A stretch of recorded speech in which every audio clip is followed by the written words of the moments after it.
You know what? Here we are, the day before the nation's birthday, a day in which we get hammered and blow up stuff. One of my kids just sent me a text a minute ago, said, please tell me you're not going to catch your face on fire tomorrow. I have a fireworks problem. Like, I really think at some level it's oppressed. I think I'm kind of a pyromaniac. It's really not healthy. Once it starts, I'm going to blow stuff up. It's awful. So she's not kidding when she says, tell me we're not going to set your face on fire, because every year we almost set my face on fire.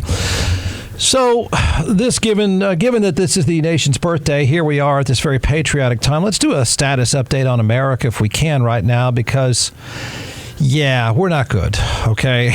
We're getting a lot of reminders. We're not so great. The status update on America plays out like this, because I assume you know we have a presidential race going on. And the latest twist in our presidential race isn't the issue of the current president drooling on himself and not being able to finish a sentence and not knowing where he is. That's an issue. It is.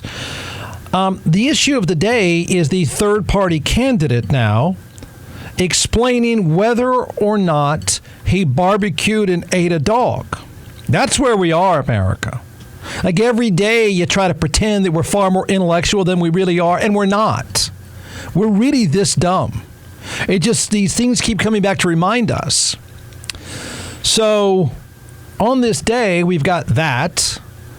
Then I think, wait a second, one of our most successful restaurant chains in our lifetime that is bankrupt itself because it underestimated how much Americans eat. They're going to find a way. They're going to find their way back with a wrapper.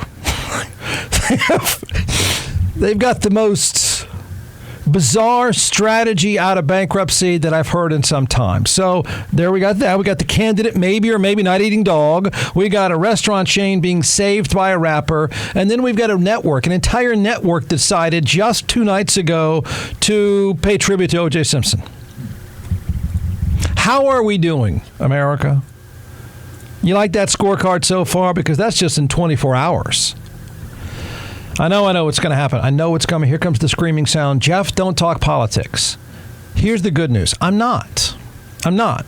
Because politics don't exist. We don't talk politics. We don't debate politics. We don't even vote on politics.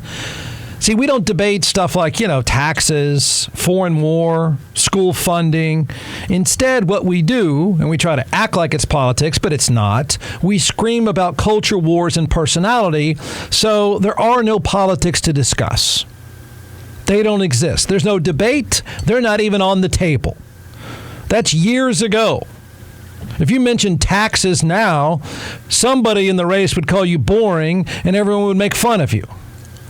But I will point out, not to talk politics, but I will point out a reel popped up on my phone probably at 4 o'clock in the morning or something like that. This is no joke. I'm sure it's circulating out there still, obviously. And there it was, a tatted up Jeff Ward.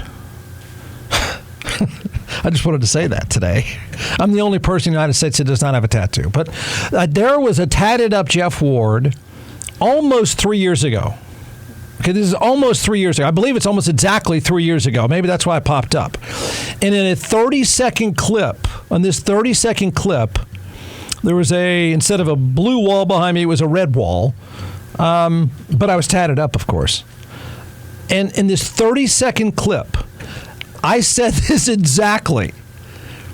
I think the words were, we're likely to have a presidential race featuring the 2 oldest candidates of all time, the 2 lowest rated candidates of all time, one of whom is drooling on himself, and the other is a narcissistic nutcase, and the nutcase is going to win. That was 3 years ago. I'm not bragging necessarily. I'm kind of disappointed. That was the tatted up Jeff, I said stuff like that when I was tatted up.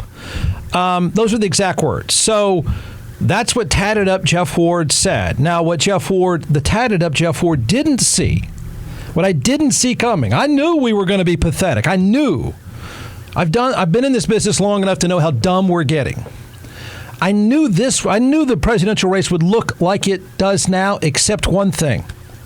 What I didn't see was that moment, the exact moment that this country is in desperate need. You, the voters, who should care, I know you don't, but you probably should, desperate need of a third party at a time when a third party candidate could win. I didn't see that part. I've always been hopeful of that part because I can't stand the two-party system. I've made that pretty clear for all the reasons I'm happy to articulate. But I didn't see this time with these two awful candidates, I mean, completely, in my opinion, incompetent people. I didn't see the opportunity for a third party. I didn't see the opportunity for third party, the need for a third party, and I didn't see the third party candidate being a spray-tanned, bodybuilding, anti-vaxxer who's now arguing with people about whether he was eating a dog. I didn't see that part coming either.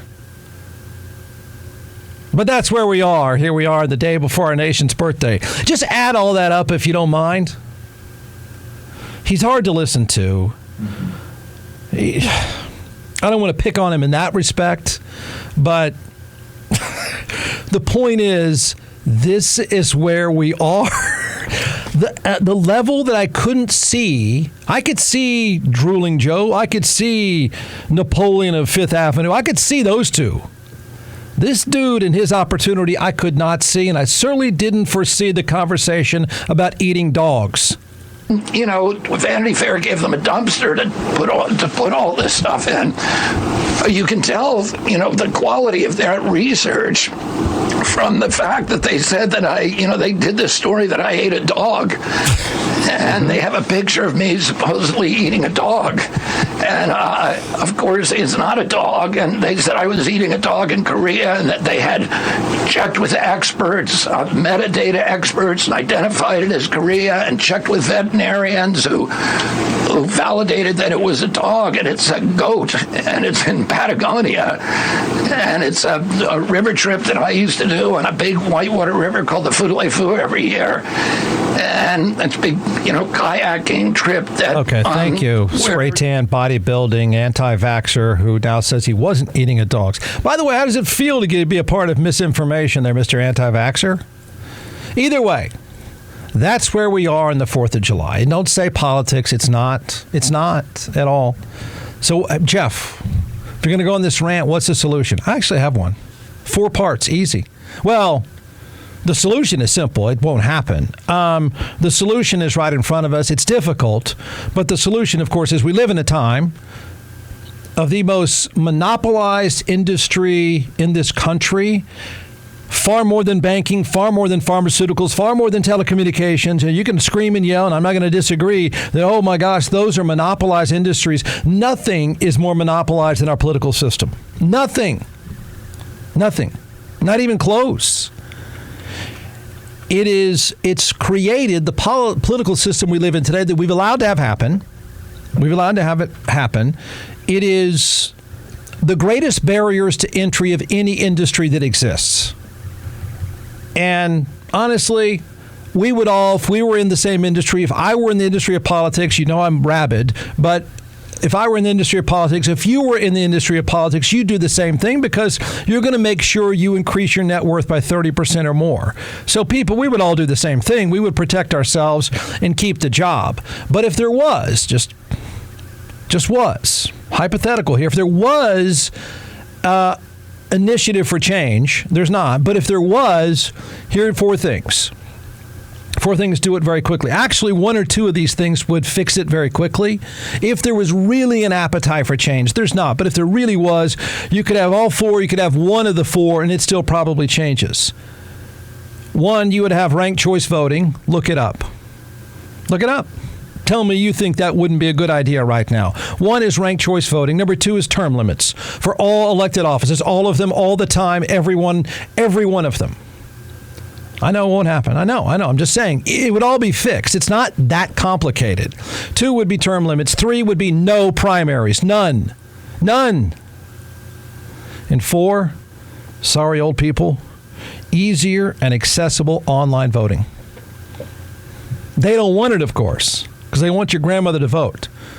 Any of those four happens, everything changes. Truth is, none of the four ever happen. No chance, not in our lifetime. Jeff Ward, weekday